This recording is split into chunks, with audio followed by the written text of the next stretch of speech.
Hoy vivimos en un mundo de decisiones apresuradas y discursos al límite. Y con las tensiones globales creciendo de nuevo, vuelve a aparecer esa sensación incómoda de que la estabilidad es mucho más frágil de lo que nos gusta admitir, pero no es una sensación nueva, es un miedo que ya vivimos antes.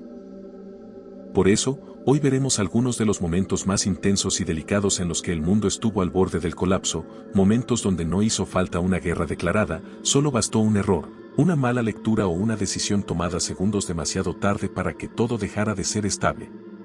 Sin más que decir, comencemos.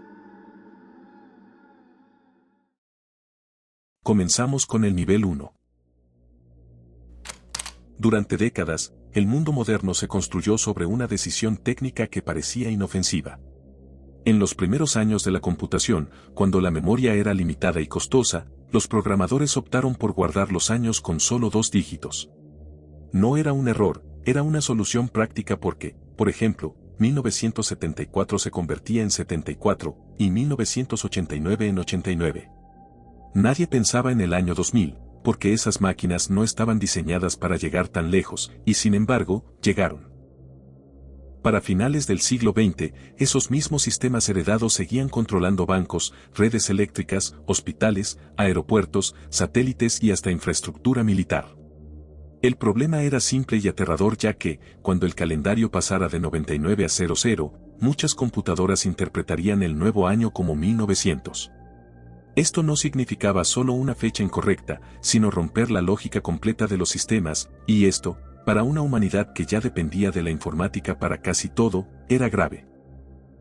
El miedo no era que las computadoras explotaran, el miedo era que fallaran todas al mismo tiempo. Por ejemplo, un error bancario podía afectar mercados, un fallo energético podía colapsar hospitales y una desincronización podía paralizar el transporte aéreo. Los escenarios que se discutían no eran fantasía, iban desde apagones masivos, caos financiero, interrupciones médicas y fallos en sistemas de defensa. En pocas palabras, se temía un efecto cascada donde el fallo de un sistema derribara a todos los demás. Por eso, a mediados de los años 90 comenzó una carrera silenciosa contra el tiempo.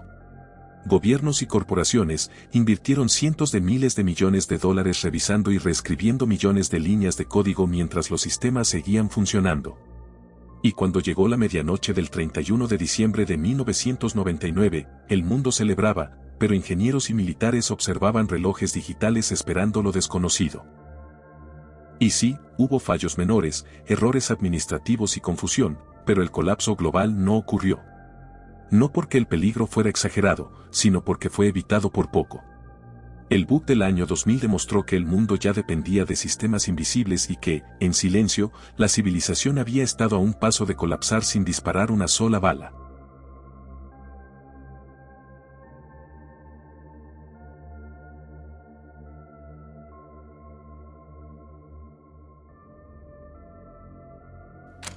En la madrugada del 26 de abril de 1986, el reactor número 4 de la central nuclear de Chernóbil fue sometido a una prueba de seguridad mal planificada. El objetivo era simple en apariencia, comprobar si, ante un corte eléctrico, las turbinas podían seguir generando energía el tiempo suficiente para mantener los sistemas de emergencia activos. Pero el diseño del reactor RBMK tenía fallos graves y la prueba se realizó con protocolos violados, sistemas de seguridad desactivados y operadores presionados por cumplir órdenes. Cuando intentaron abortar el experimento, el reactor reaccionó de la peor manera posible con un aumento súbito e incontrolable de potencia, provocando 2 explosiones consecutivas que arrancaron el techo del edificio, expusieron el núcleo al aire y encendieron el grafito del reactor. En segundos, Chernóbil dejó de ser una planta nuclear y se convirtió en el mayor accidente tecnológico de la historia. La radiación comenzó a liberarse de inmediato, con una nube invisible cargada de partículas radiactivas que fue arrastrada por las corrientes atmosféricas y empezó a desplazarse por Europa. Países enteros detectaron niveles anormales sin saber aún qué estaba ocurriendo, y esa nube terminaría dando vueltas alrededor del hemisferio norte, demostrando que el desastre no era local. Era continental e incluso global. Pero lo que casi nadie sabe es que el mayor peligro no estaba en el aire, sino debajo del reactor destruido porque, tras la explosión, el núcleo comenzó a fundirse. Toneladas de combustible nuclear, grafito y metal derretido, una masa conocida luego como corium, empezaron a descender lentamente a través de la estructura del edificio. Justo debajo se encontraban grandes piscinas de agua utilizadas para el sistema de enfriamiento de emergencia, y si ese material incandescente entraba en contacto directo con el agua, el resultado habría sido una explosión de vapor masiva. No se trataba de una explosión nuclear, pero sí de una detonación lo suficientemente poderosa como para destruir los otros 3 reactores activos de la planta, liberar varias veces más radiación que la ya emitida y convertir Chernóbil en un sitio completamente incontrolable. Los científicos soviéticos entendieron rápido que, si eso ocurría, Europa del Este podría quedar inhabitable durante siglos. La situación era tan crítica que el colapso no era automático, pero sí absolutamente posible, porque no había certeza de cuánto tiempo quedaba antes de que el núcleo fundido alcanzara el agua. En ese margen estrechísimo, se tomó la desesperada decisión de enviar a 3 hombres a drenar manualmente las piscinas, sabiendo que el nivel de radiación podía matarlos en minutos, y contra todo pronóstico, lo lograron. Más tarde, miles de mineros cavaron túneles bajo el reactor para instalar una base que evitara que el calor siguiera penetrando el subsuelo. Mientras tanto, la nube radiactiva que te conté al principio, ya estaba demostrando que no respetaba fronteras, pero ahora imagina ese escenario multiplicado. Si la explosión secundaria hubiera ocurrido, la liberación de material radiactivo habría sido tan grande que las consecuencias habrían sido verdaderamente globales, afectando suelos agrícolas, agua y cadenas alimenticias durante generaciones. El resultado no habría sido el fin del mundo, pero sí un colapso ambiental, humano y político sin precedentes. Desde evacuaciones permanentes, crisis alimentaria, pánico mundial hacia la energía nuclear y una herida histórica imposible de cerrar, todo eso estuvo contenido por decisiones humanas improvisadas, sin garantías y tomadas en medio del caos. Chernóbil no es solo la historia de un desastre que ocurrió, es la historia de uno aún peor que estuvo a centímetros de suceder, y sí, fue una noche donde el mundo no colapsó, pero estuvo peligrosamente cerca de hacerlo.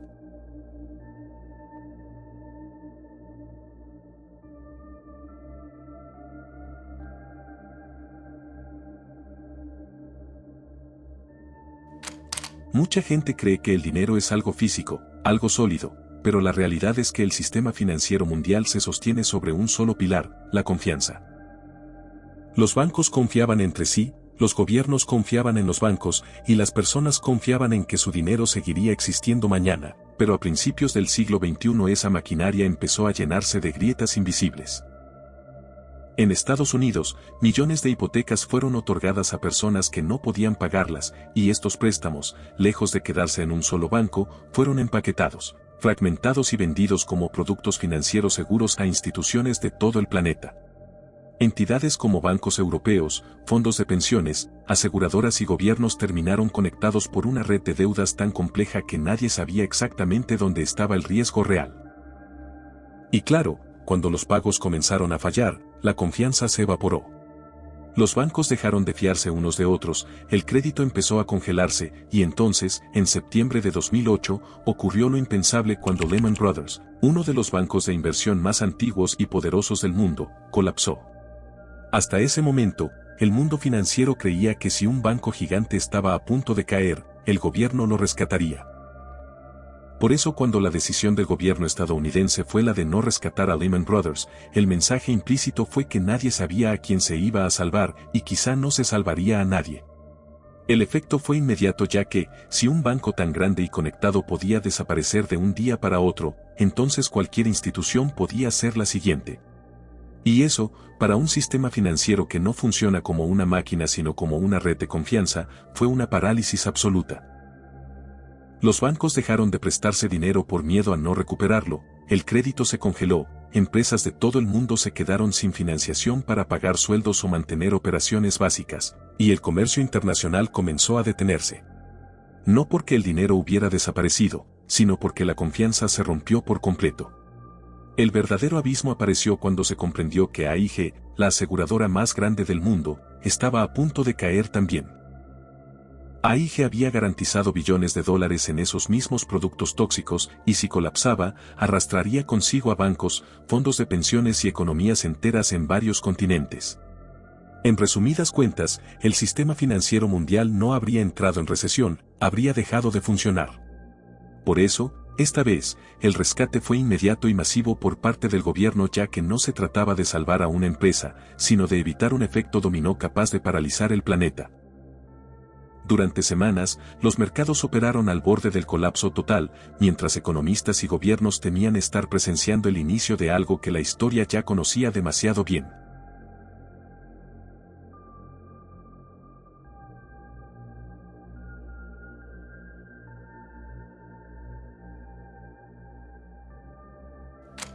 Durante siglos, el Sol fue visto como una presencia constante y confiable, una fuente de vida que marcaba los días y las estaciones. Pero detrás de esa estabilidad aparente, existe un fenómeno capaz de alterar por completo la tecnología humana, las tormentas solares. Son explosiones gigantescas de energía que, al interactuar con el campo magnético de la Tierra, pueden inducir corrientes eléctricas capaces de dañar sistemas enteros. El primer aviso serio llegó en 1859, con el llamado evento Carrington, una erupción solar tan intensa que provocó auroras visibles en regiones donde jamás habían aparecido, incluso en el Caribe.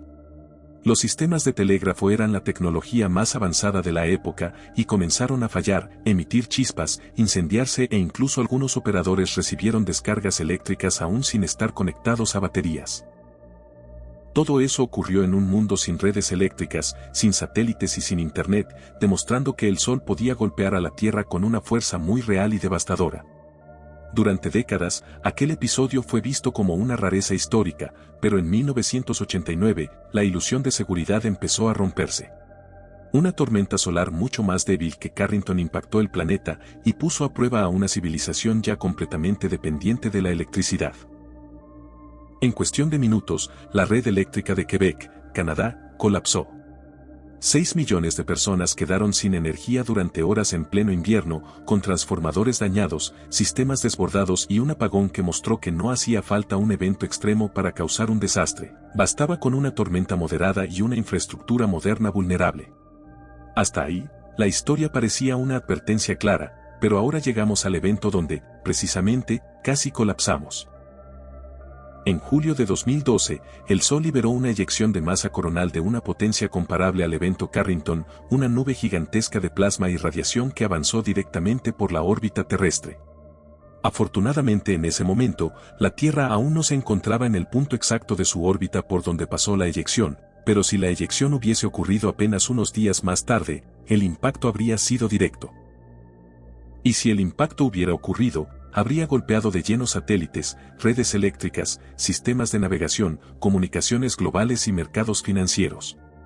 No hubo fallos y no hubo apagones, pero no fue porque estuviéramos preparados, fue pura coincidencia. Científicos de la NASA confirmaron después que, de haber impactado, el daño habría sido global y prolongado con transformadores quemados, satélites inutilizados, interrupciones masivas de energía y comunicaciones durante meses, o quizá años. A diferencia de 1859, esta vez el mundo entero estaba interconectado, digitalizado y sincronizado, por lo que no habría sido una crisis regional ni un retroceso tecnológico, el sistema moderno literalmente habría dejado de funcionar como lo conocemos. Carrington mostró de qué es capaz el Sol, Quebec demostró lo frágil que es nuestra infraestructura, y 2012 dejó claro que no fue previsión, ni control ni defensa lo que nos salvó, fue el azar.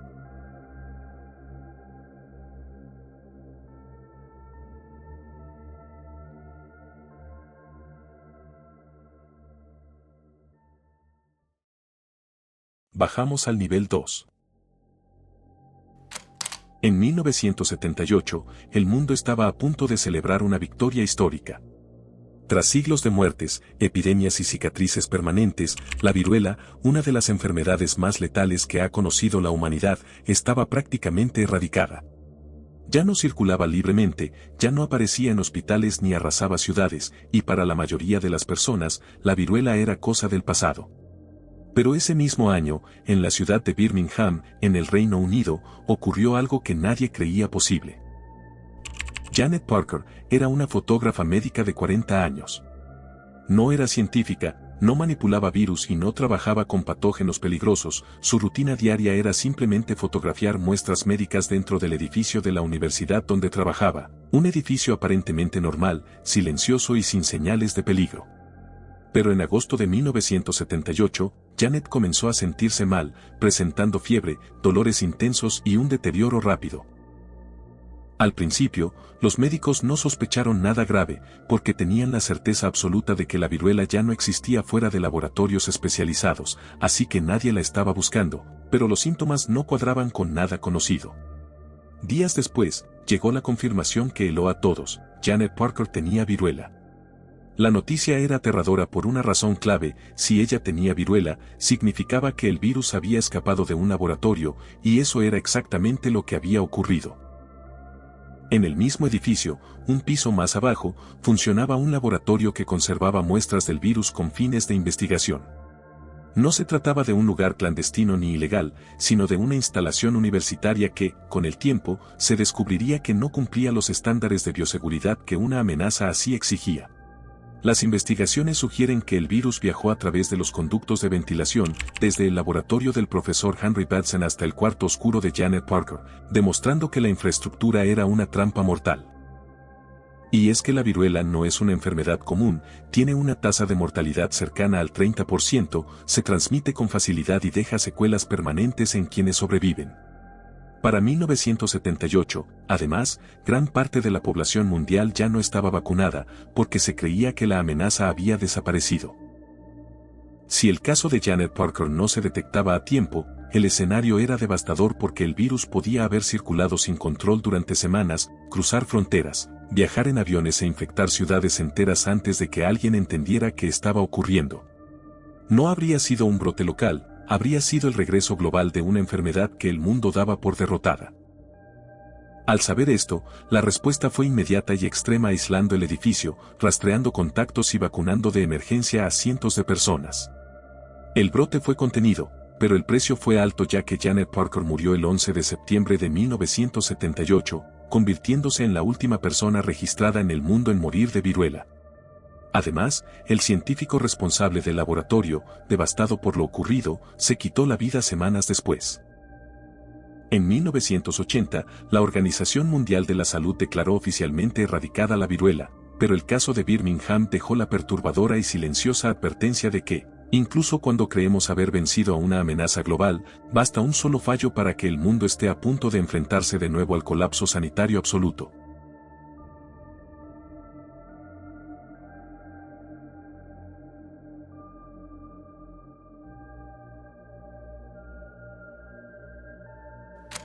Pero ahora vamos 8 años atrás, porque, en pleno auge de la Guerra Fría, mientras el mundo creía estar avanzando hacia la erradicación definitiva de la viruela, la Unión Soviética hacía exactamente lo contrario.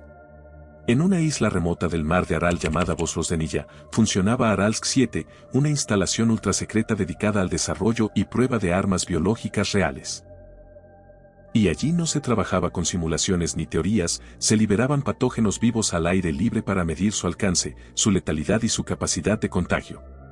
En agosto de 1971, durante una de esas pruebas, científicos soviéticos liberaron una cepa extremadamente agresiva de viruela en forma de aerosol. La prueba debía dispersarse sobre el mar, lejos de cualquier población, pero el viento cambió de dirección. A unos 15 kilómetros de la isla navegaba el Loveberg, un barco de investigación científica, y sí, la nube invisible del virus alcanzó la embarcación sin que nadie lo notara, y días después, una joven técnica del barco comenzó a presentar síntomas. A pesar de estar vacunada, había inhalado una carga viral tan alta que desarrolló la enfermedad, y cuando el barco atracó en la ciudad de Aralsk, el virus entró en tierra firme. Lo que ocurrió a continuación fue uno de los mayores peligros biológicos silenciosos del siglo XX, porque la viruela empezó a propagarse en la ciudad, infectando incluso a personas con inmunización previa. En ese momento, el mundo estuvo a un paso de una catástrofe global, ya que la viruela era una de las enfermedades más contagiosas y mortales conocidas por la humanidad, y la población mundial ya estaba relajando sus defensas creyendo que el peligro había quedado atrás. La situación se volvió aún más crítica porque la Unión Soviética no informó a la Organización Mundial de la Salud y el brote fue manejado en absoluto secreto.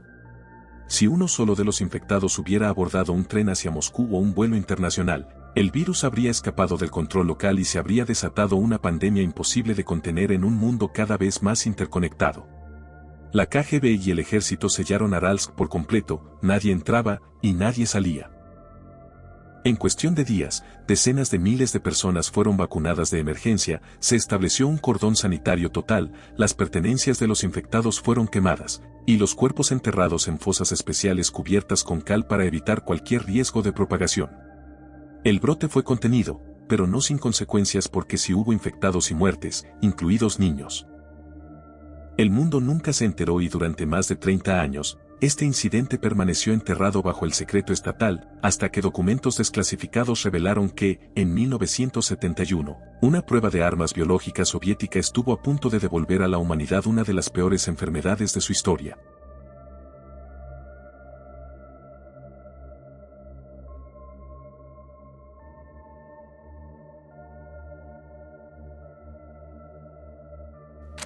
La madrugada del 25 de enero de 1995 comenzó como cualquier otra en el norte de Europa.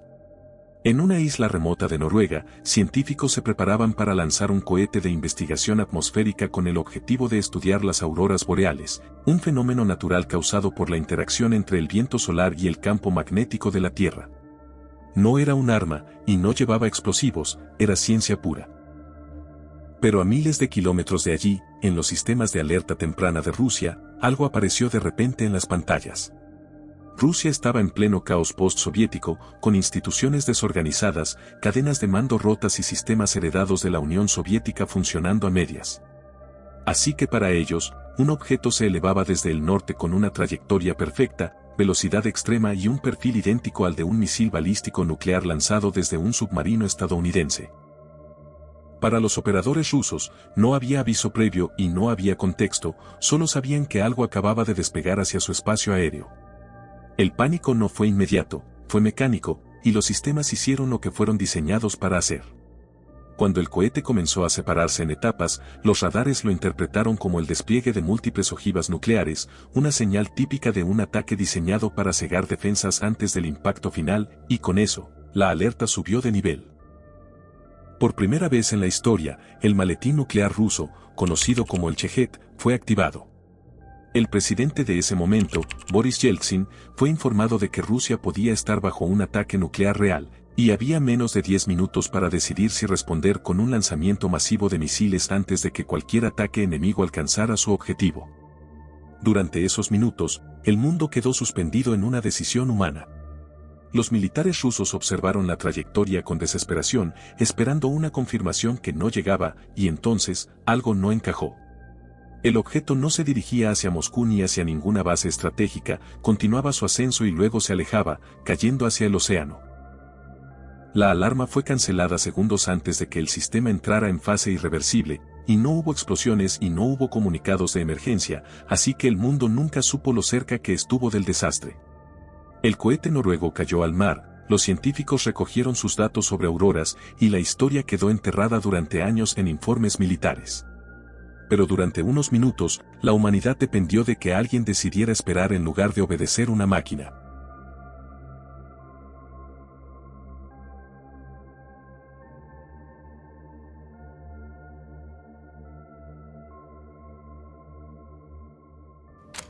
Durante la Guerra Fría, el mundo vivía bajo una regla no escrita pero absolutamente clara: si uno lanzaba un ataque, el otro debía responder antes de desaparecer.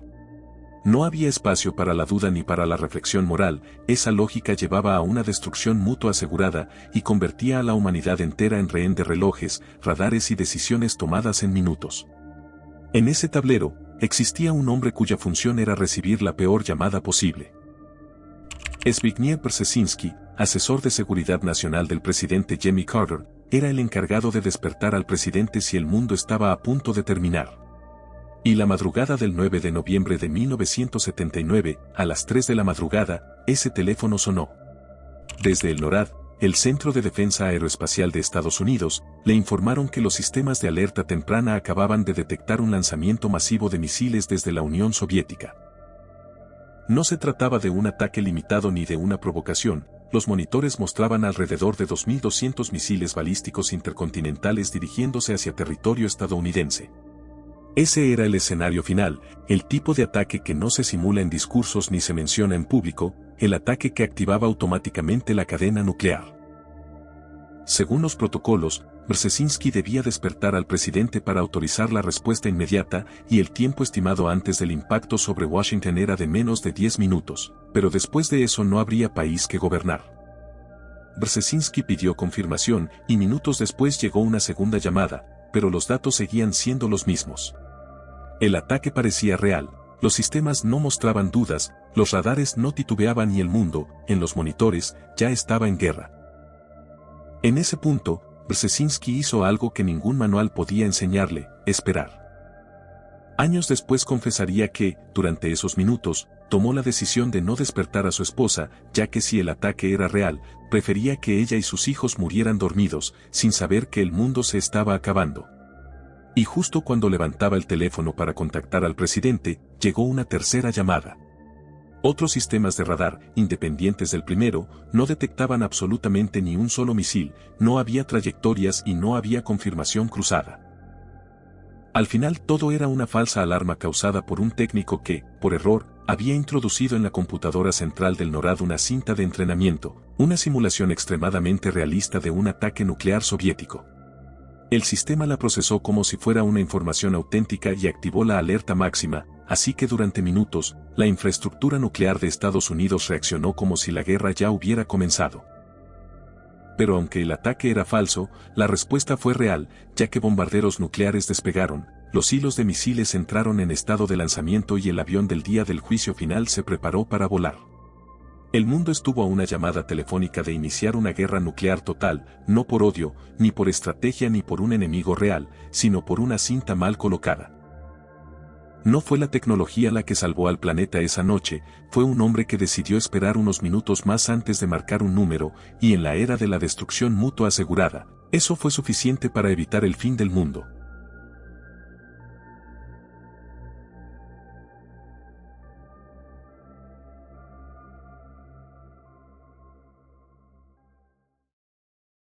Seguimos con el nivel 3.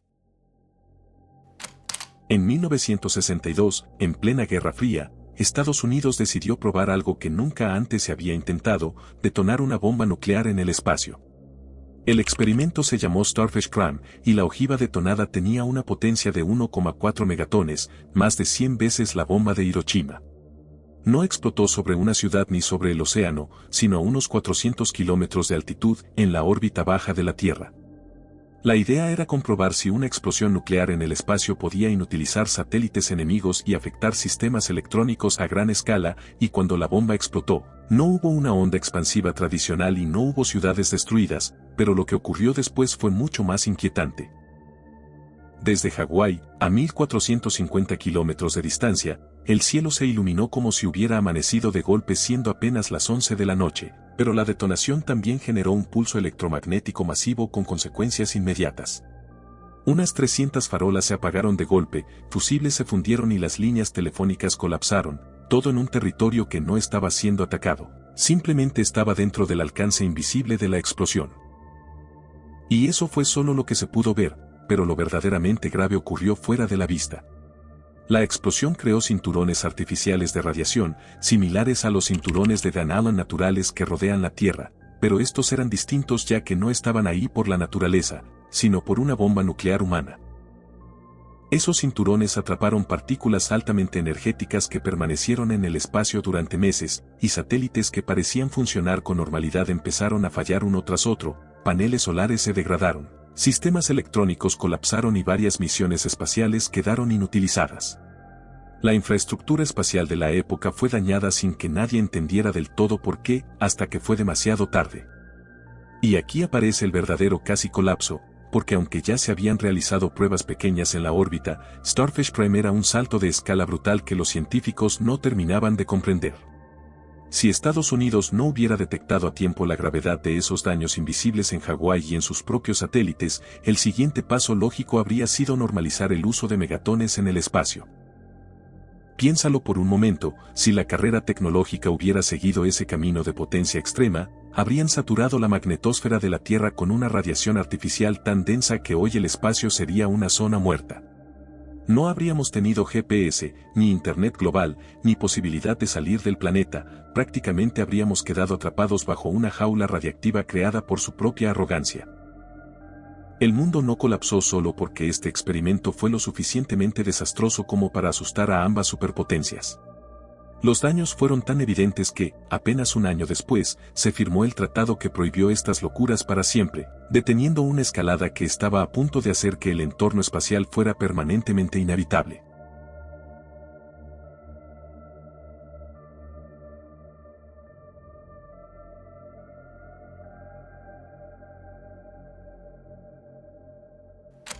Y sí, casi todos estos eventos ocurrieron durante la Guerra Fría, pero no es casualidad.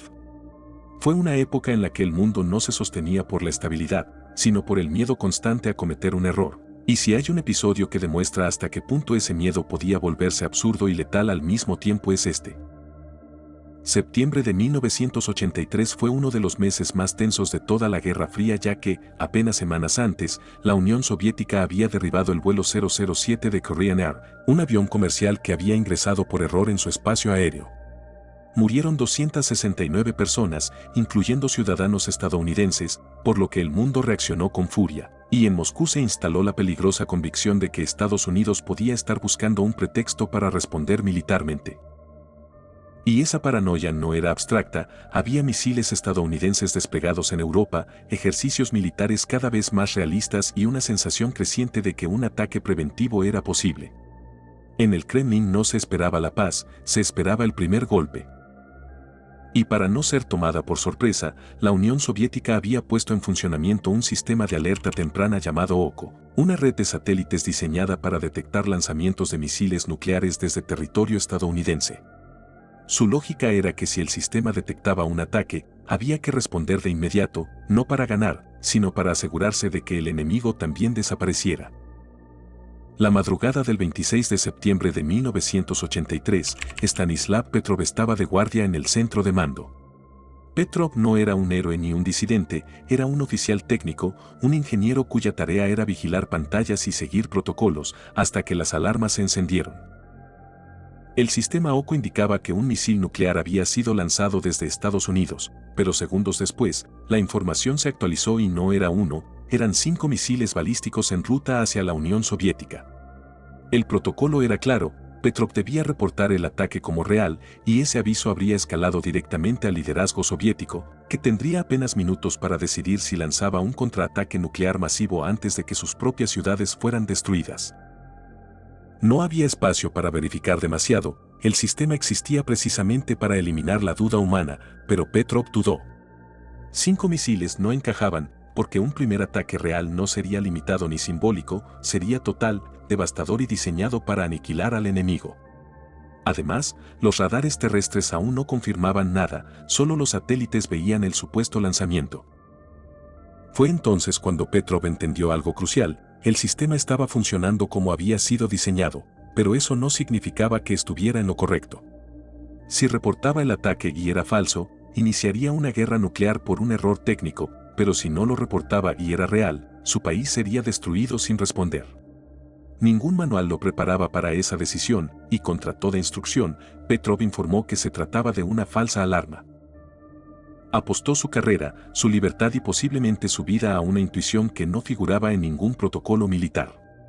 Durante largos minutos, el mundo quedó suspendido en el silencio porque si los misiles existían, el impacto era inminente, pero nunca llegaron. Más tarde, se descubrió que el sistema OCO había sido engañado por una combinación extremadamente rara de luz solar reflejada en nubes altas y la posición orbital de los satélites, creando la ilusión de lanzamientos que nunca ocurrieron. La máquina no falló por estar dañada, falló por interpretar mal la realidad. Stanislav Petrov no fue condecorado, fue interrogado, cuestionado y apartado discretamente. Reconocer su acción habría significado admitir que el sistema soviético de defensa nuclear podía equivocarse y que el destino del planeta había dependido de un solo hombre desobedeciendo órdenes.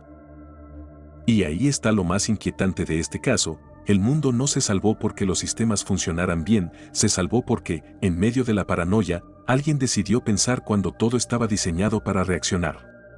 Y lo más perturbador es que este no fue el final de esa tensión, fue apenas el comienzo de una cadena de errores, miedos y simulacros que, semanas después, llevarían al mundo aún más cerca del abismo.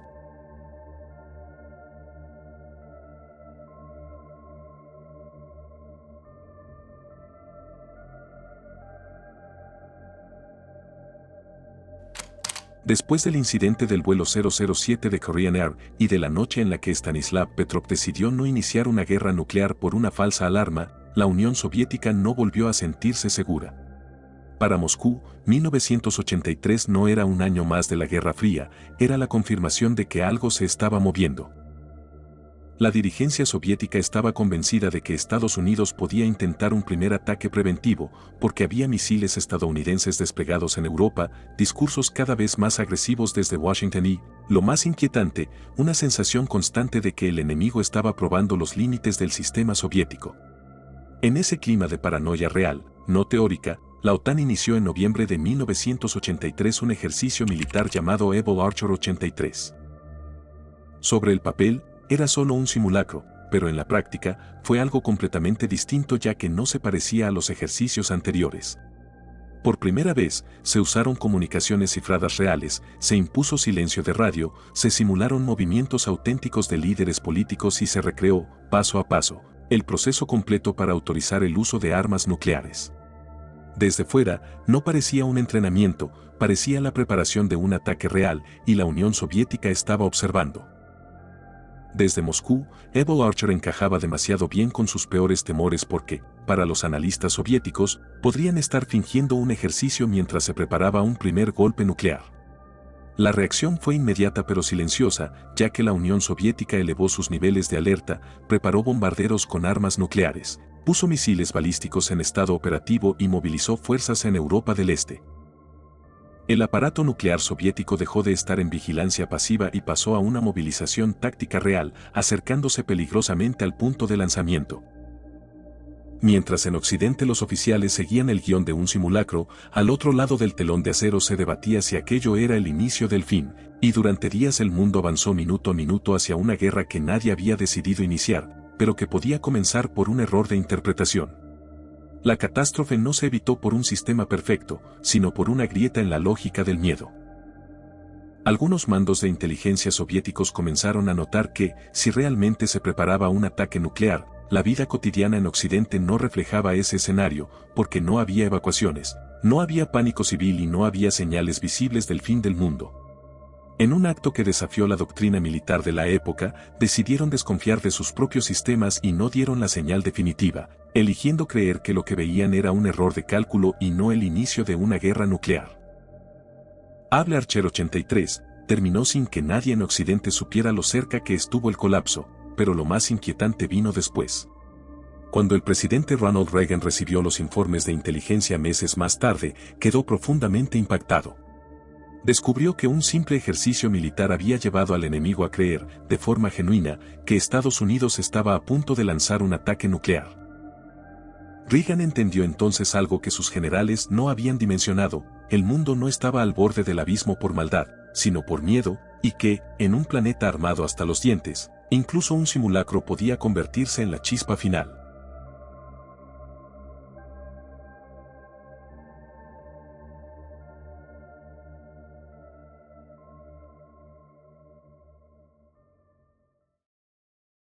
Y bajamos al nivel 4.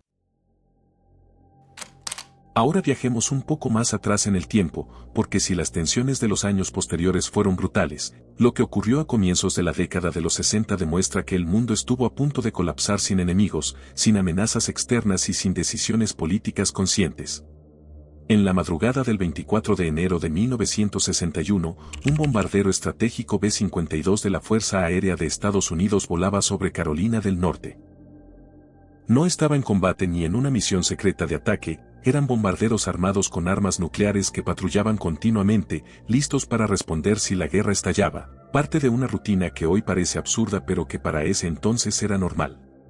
A bordo del avión viajaban dos bombas termonucleares Mark 39, cada una con una potencia aproximada de 4 megatones, más de 250 veces la bomba de Hiroshima. Durante el vuelo, el B-52 sufrió una falla estructural grave, perdió combustible de forma incontrolable, comenzó a desintegrarse en el aire y el comandante dio la orden de evacuación, así que la tripulación logró eyectarse, pero en medio del caos las dos bombas se soltaron. Una de las bombas descendió lentamente, con su paracaídas desplegado, como si estuviera ejecutando exactamente la secuencia prevista para un lanzamiento real. Las bombas nucleares de esa época no podían distinguir entre un ataque deliberado y un accidente. Al separarse violentamente del avión, sus sensores detectaron separación del bombardero, cambio de presión atmosférica y tiempo de caída, y eso, para la bomba, indicaba que había recibido una orden de ataque. El paracaídas no estaba diseñado para aterrizarla suavemente, sino para frenar su descenso y darle tiempo al avión lanzador para alejarse antes de la explosión, tal como ocurría en un bombardeo real a baja altura. Peor aún, la bomba activó sus sistemas internos, y de los 4 mecanismos de seguridad diseñados para impedir una detonación accidental, 3 fallaron debido al impacto y al caos de la desintegración del avión. La bomba quedó completamente armada, y solo un único interruptor de bajo voltaje, un simple seguro manual que por puro azar no se activó, evitó la explosión. Durante unos segundos, Carolina del Norte estuvo literalmente a un solo fallo eléctrico de convertirse en el epicentro de una detonación nuclear. La segunda bomba tuvo un destino distinto porque, cayó sin paracaídas, impactó violentamente contra el suelo y se hundió en el lodo aproximadamente 15 metros. Ese impacto dañó su sistema interno antes de que pudiera completar la secuencia de armado, así que no estuvo a segundos de detonar como la primera, pero tampoco quedó inofensiva, simplemente quedó parcialmente dañada y enterrada bajo tierra. Y aquí es donde el caso adquiere su verdadero peso, ya que, tal vez te preguntes por qué la explosión de una sola bomba, caída por accidente, habría provocado un colapso global. La respuesta a tu pregunta es la misma doctrina que hemos visto repetirse una y otra vez, la destrucción mutua asegurada. En ese contexto, una detonación nuclear en territorio estadounidense habría sido indistinguible de un ataque enemigo, y no habría tiempo para verificar causas ni para explicaciones, la respuesta habría sido inmediata. No habría sido una guerra iniciada por una decisión política, sino por un error mecánico interpretado como un acto de guerra. El incidente de Goldsboro no anticipó un conflicto, pero anticipó todos los fallos que vendrían después. Demostró que el mundo podía desaparecer no por odio, ni por estrategia, sino por rutina, por cansancio tecnológico y por confiar en sistemas que no estaban diseñados para dudar. Y a partir de aquí, la historia solo se volvería más peligrosa.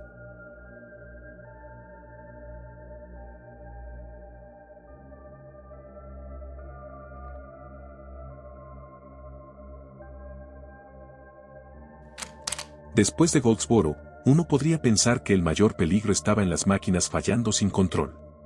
Pero apenas un año después, quedó claro que el verdadero abismo aparecía cuando los seres humanos creían que la guerra ya había empezado, aunque nadie se los hubiera confirmado.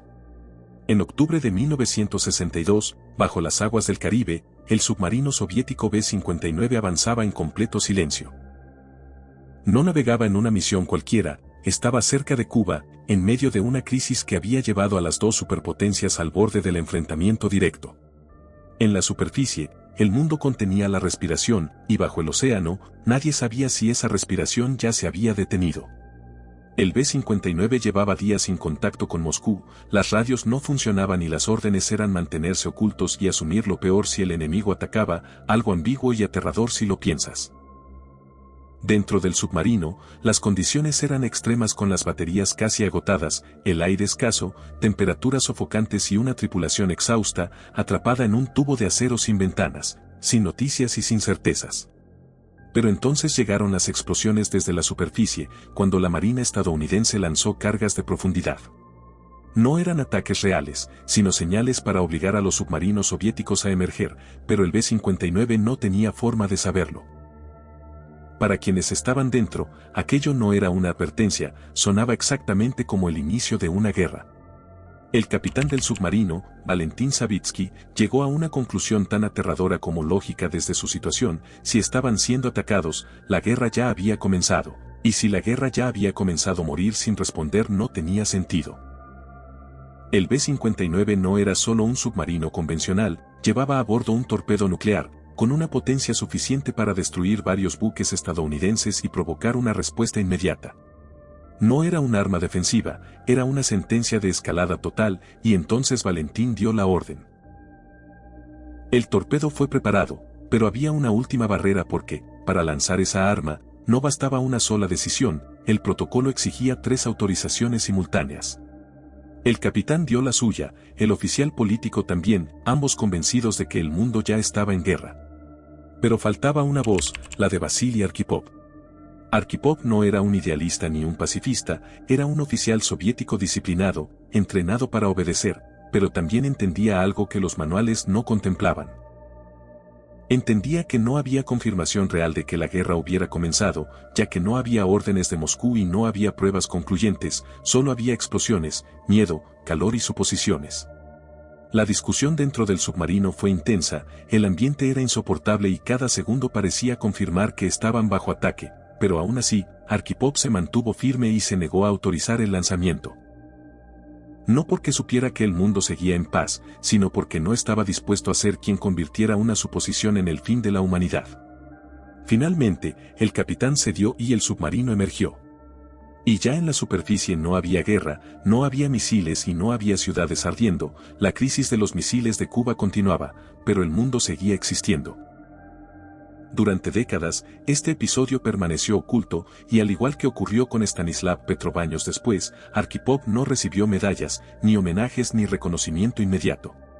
Admitir lo ocurrido habría significado aceptar que, en uno de los momentos más tensos de la historia, el destino del planeta dependió de un hombre que desobedeció el protocolo. Y ahí está la diferencia inquietante de este caso, porque Vasily Arkhipov no salvó al mundo siguiendo las reglas, lo salvó atreviéndose a romperlas.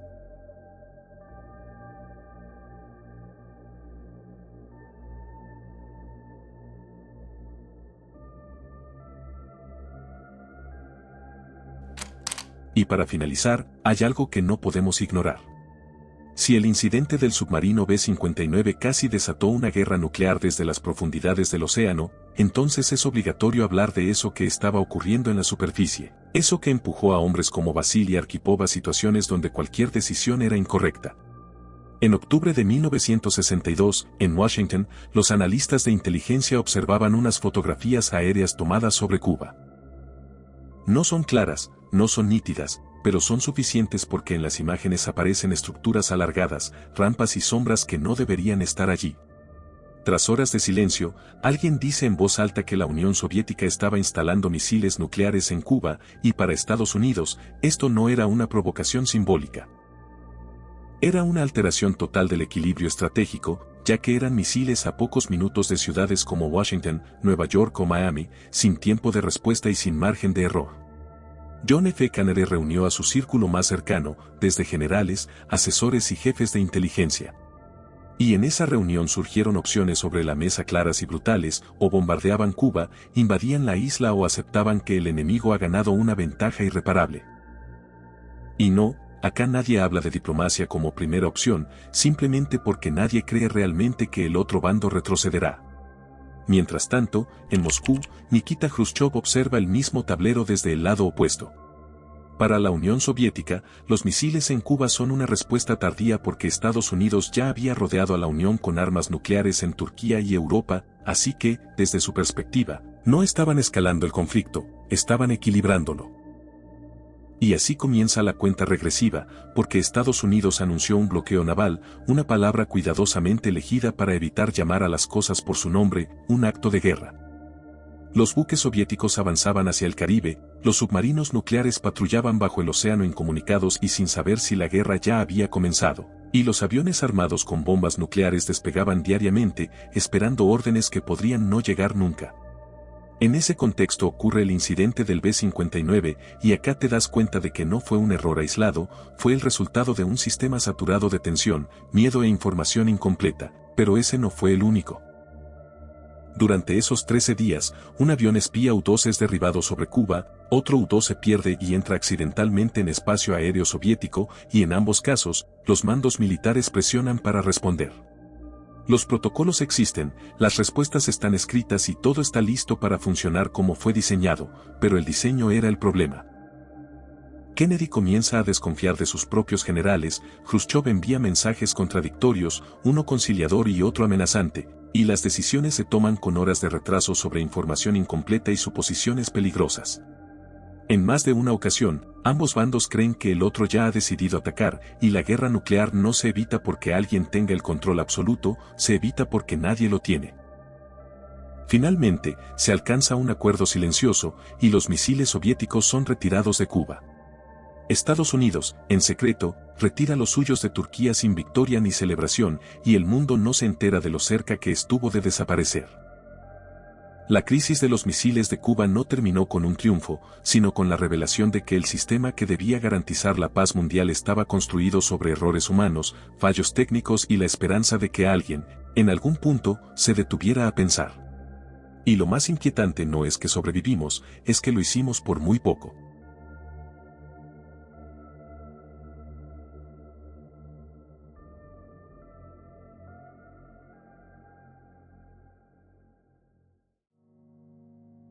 El mundo, tal como lo conocemos, ha estado a segundos de desaparecer más veces de las que nos gustaría admitir, y lo más inquietante es que, muchas de esas veces, ni siquiera nos enteramos. Por eso hoy día todo se siente tan frágil, como si estuviéramos caminando sobre un hielo muy delgado que en cualquier momento podría romperse. Si este video te gustó y te pareció entretenido, déjame tu pulgar arriba y comenta qué otro suceso así conoces. Y si no quieres perderte próximas entregas, te invito a suscribirte y a activar la campanita, de esa forma YouTube te avisará cada vez que subo nuevo video. Desde acá envío un agradecimiento especial a la maravillosa Tomoyo, quien realizó las espectaculares miniaturas que viste en este video. Muchas gracias por llegar al final, espero que el video haya sido de tu total agrado. Nos veremos muy pronto con un próximo enigma, esto fue el laberinto del misterio, hasta pronto.